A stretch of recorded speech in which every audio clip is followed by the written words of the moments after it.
Next up, also for U.S. Senate, is Heather Johnson. Heather?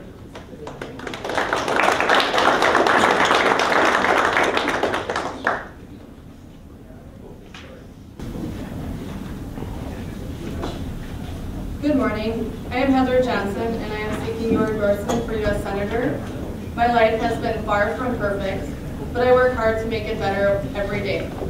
Some political organizations and social ideologies would have us believe that I am disadvantaged or a marginalized person in society, that I qualify for and should accept a number of superficial labels. Yet I don't feel marginalized or disadvantaged. I don't believe the world owes me, and I resent being labeled a victim. It falls to each individual to help his fellow man. I certainly have been grateful for any support granted me. I am blessed to have the love of my family and new opportunities to grow and help others each day. The major parties would have us believe that people are incapable of caring for themselves and unqualified to decide what is best in their lives. There is an attitude that seems to suggest we can't help each other without the guidance of government. The government has become a father knows best organization without any check against that power. Except with the government, there is no turning 18, there is no moving out of the house. Looking at government programs for the financial support of the poor and the wealthiest in this nation, it is no wonder the middle class is feeling the squeeze.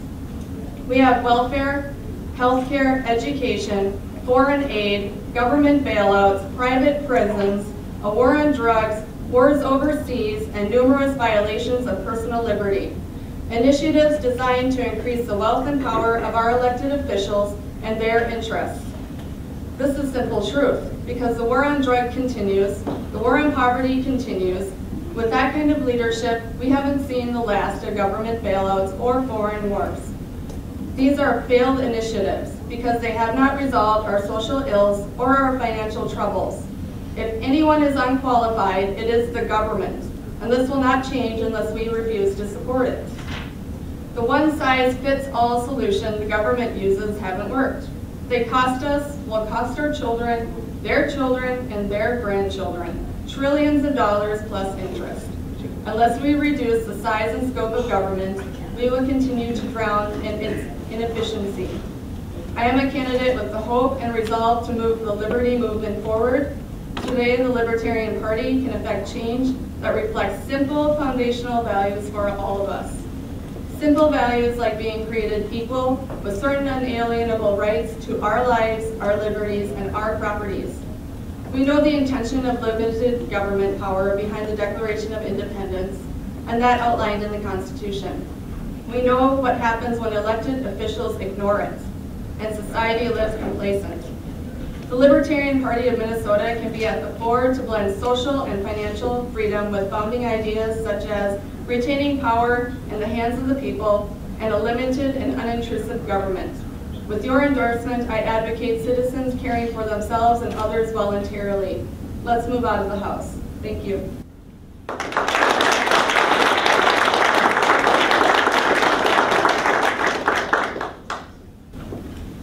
Questions? That was nice, real meat and potato stuff.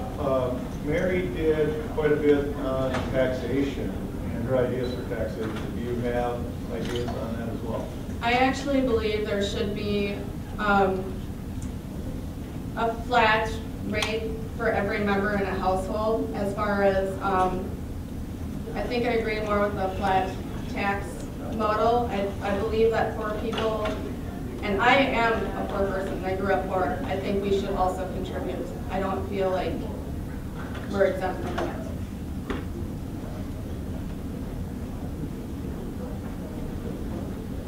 So by flat rate for every person in the household, would that include teenagers with jobs trying to pay for future education and whatnot? Yes, it would include that. As a minor, your parents would be responsible. What's your belief on corporate taxation in general? The taxation of corporations, I believe that they should pay a certain flat amount like everyone else. I do not believe that corporations are people literally. I believe that that's almost like saying they get 2 votes in government, and that's based on campaign contributions. So from that respect, I don't think they're literally people, but they do support people in society, so I believe that they should not be paying an overwhelming amount in comparison to every other citizen that benefits from various government initiatives. I would like to see more community involvement and state involvement in resolving our issues than federal.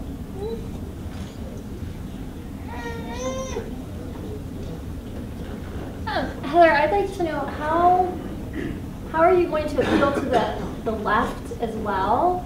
Because, I mean, great speech, loved it, but we've kind of milked the right?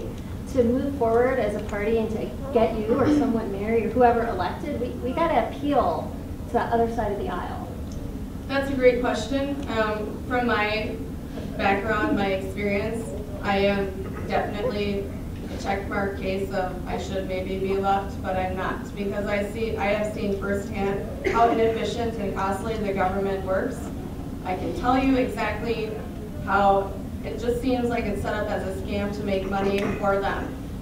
Welfare recipients, it's designed to keep them independent on the government. They have absolutely no hope of getting anywhere with that type of system, and we need to teach people that. We need to show them that. The prison systems greatly marginalize people of color, people in poverty. I mean, that is where they are getting those profits, is from that sector of our communities, and we need to shed a light on that out there. The government intrusion in all of our lives is affecting everybody, whether they're poor, middle class, or rich.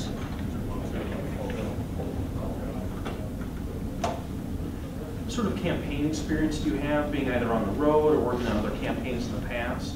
Good question. I've actually served as legislative coordinator at NHCC, so I did have to campaign and run for that.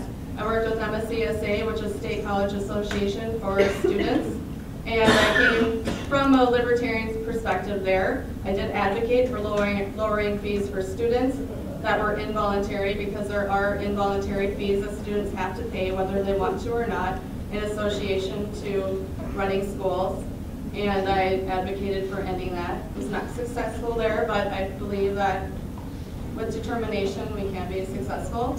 I've also started organizations, creative writing clubs, workshops around the cities. How about excessive pay? How do you feel on that? Excessive pay? Excessive pay for the corporate people making huge salaries. I believe that businesses have a right to run how they want, and I believe that consumers and employees have a right to decide where they're going to work and where they're going to spend their dollars. So you don't believe in unions? I don't believe that unions should have an influence in government. If you want to unionize and ban your company and be outspoken against a company on your own time, that's great. You should be active and you should be personally engaged. But the government being involved in unions, also there's a negative effect for other people, right? Every time the government gets involved with a special interest, somebody else is hurting from it. What about federal bonuses paid out, like the IRS, and those people who are paid to audit and deny claims for grandma's health care? That's partially what I was speaking to with the welfare system, education system, and private prisons. There are a lot of bonuses given out to take tax dollars from one group of citizens to funnel it into the government with a supposed benefit to another group of citizens, right? So I would end that.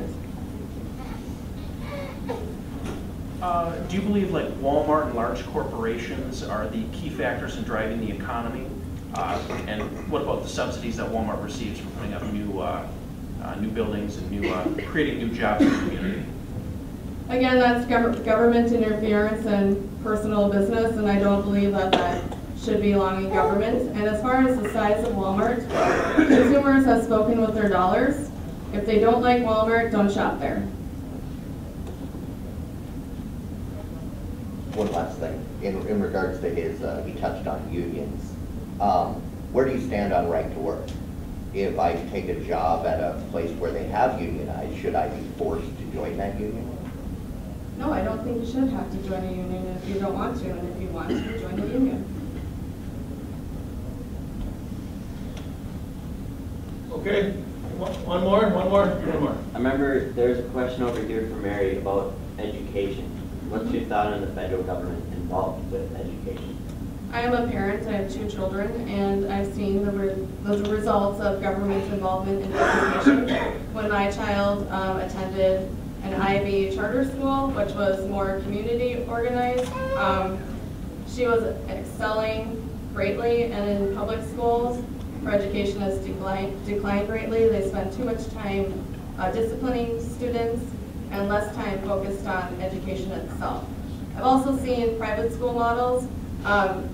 Granted, they tend to be more expensive, and a lot of that goes into paying for really high-quality instructors who are directly involved in curriculum, whereas public schools, they have no say in curriculum. It's just given to them and that's it. There's no flexibility. Thank you very much.